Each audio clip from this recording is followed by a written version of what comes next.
Je veux tout simplement intervenir puisque j'étais Premier ministre lorsque nous avons instauré la retraite à 60 ans. Et tout le monde ne l'a pas voulu, cette retraite à 60 ans. Mais nous l'avons ardemment souhaité et désiré. Et c'est pourquoi nous voulons conserver cette possibilité de partir en retraite à 60 ans. La retraite à 60 ans, c'est une ligne de vie, c'est une ligne de souffrance au travail, c'est une ligne de revendication, c'est une ligne d'espoir. Et je pense que lorsqu'on a une retraite par la répartition, elle doit concerner plusieurs générations et on n'a pas le droit comme ça d'abolir l'histoire. J'ai des souvenirs sur cette question. Je revois encore ces ouvriers, car la France, à l'époque, elle était plus ouvrière encore qu'elle ne l'est aujourd'hui.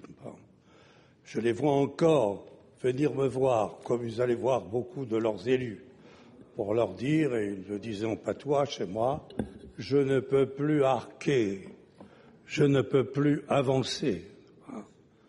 C'était des manuels, et beaucoup d'emplois étaient alors des manuels.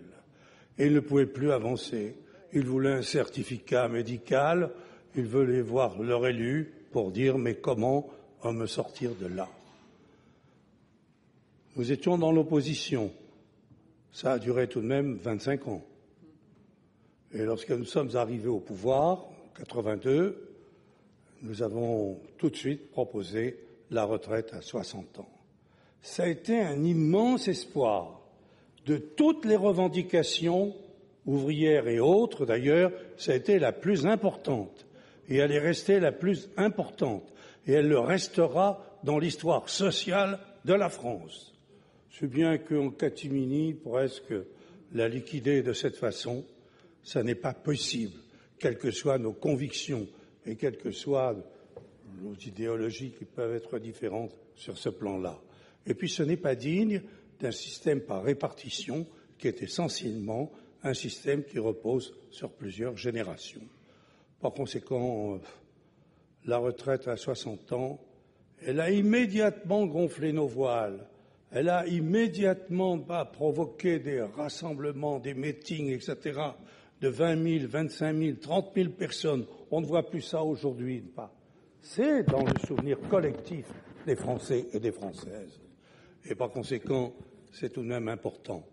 On écrit l'histoire non seulement avec l'avenir des propositions, mais avec aussi le passé des revendications et le passé du vécu par ces travailleurs, l'ensemble de ces travailleurs.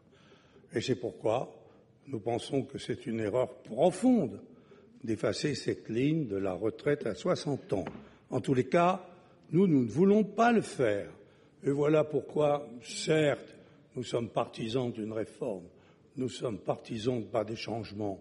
Nous savons bien les conditions qui ont changé depuis, mais ce n'est pas une raison pour effacer cette ligne de vie, cette ligne de combat.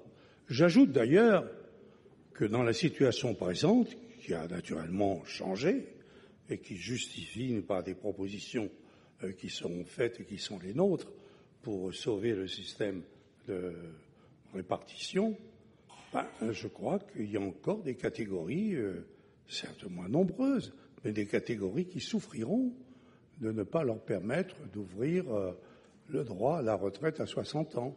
C'est le cas des jeunes, ils ne trouvent pas de travail, Et dès maintenant, on leur dit très bien, le travail, ils n'en ont pas. Mais déjà, la retraite, eh bien, on la recule. Par conséquent, il vous faudra travailler davantage pour avoir une retraite plus tard. Ils ne l'ont pas, possibilité de l'emploi. C'est le cas des seniors qui sont en grave difficulté et qui souhaitent justement bénéficier de la retraite à 60 ans. Puis c'est vrai aussi de ceux qui le souhaitent comme ça.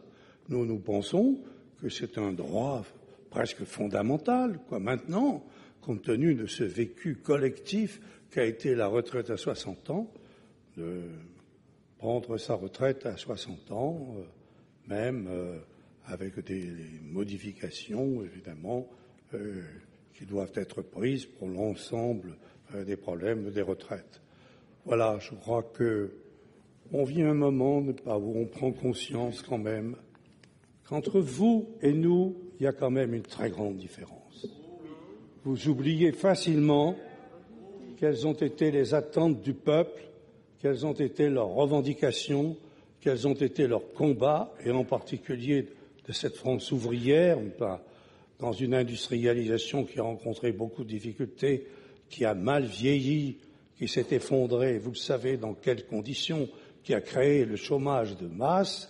Eh bien, je pense que dans cette situation-là, il faut garder pas cette ligne, qui est une ligne d'espoir, une ligne de vie, et permettre de poser le problème de sa retraite à 60 ans, avec des adaptations qui sont celles que réclament les changements qui sont intervenus.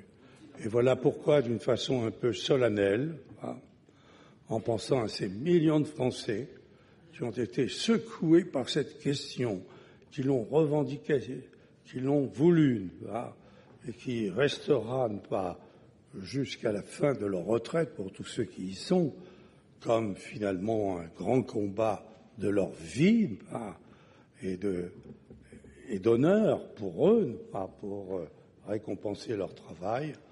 Voilà pourquoi nous ne voulons pas abandonner la retraite à 60 ans. Nous voulons ne pas la marquer. Nous savons bien que les choses évoluent. Nous savons bien qu'il faudra évoluer, vous savez, les propositions que nous faisons sur ce plan-là. Mais nous ne voulons pas l'effacer comme ça, en passant, comme si c'était un simple amendement, une simple revendication, comme si c'était une loi comme les autres. Non, c'est la loi la plus importante peut-être de la Ve République, celle qu'attendaient les Français, et ils veulent garder cette ligne de vie, cette ligne de combat, et par conséquent leur permettre de prendre leur retraite à 60 ans.